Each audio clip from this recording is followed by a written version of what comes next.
Bernard Arnault, born March 5, 1949, Roubaix, France, French businessman best known as the chairman and CEO of the French conglomerate LVMH, Moët Hennessy Louis Vuitton SE, the largest luxury products company in the world. Arnault graduated from the École Polytechnique in Paris with a degree in engineering. In 1971 he took control of his father's construction firm Ferret Savenel. 8 years later he changed the company's name to Farinal Incorporated and shifted its focus to real estate. With $15 million of his own money, Arnault, together with Antoine Bernheim, a managing partner of the French bank Lazard Freers and Company, raised the $80 million necessary to purchase Boussac Saint Freers, a bankrupt textile company that owned the fashion house of Christian Dior. Then, in 1987, Arnault was invited to invest in LVMH by the company's chairman, Henri Racamier. Investing through a joint venture with Guinness plc,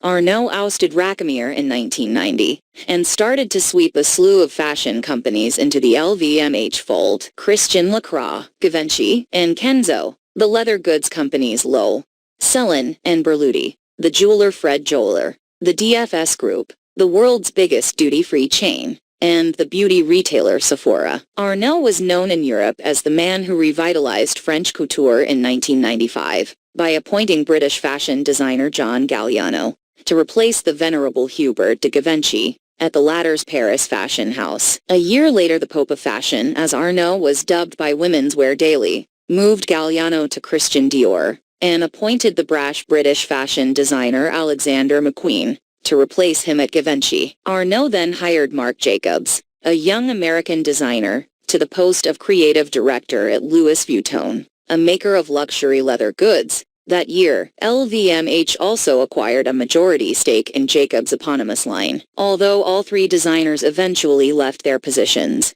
Arnault's fashion foresight had revived interest in these traditional fashion houses. By the early 21st century, Arnault continued to acquire luxury brands, including the Italian company Fendi, 2003, the iconic French department store Le Samaritaine, 2010, Italian jewelry brand Bulgari, 2011, and the classic American jeweler Tiffany & Company, 2021. He also built the Fondation Louis Vuitton, 2014, a contemporary art museum in the Bois de Boulogne, Paris, designed by Canadian-American architect Frank Gehry. In 2007, Arnault was named Commander of the Legion of Honor, one of France's highest distinctions.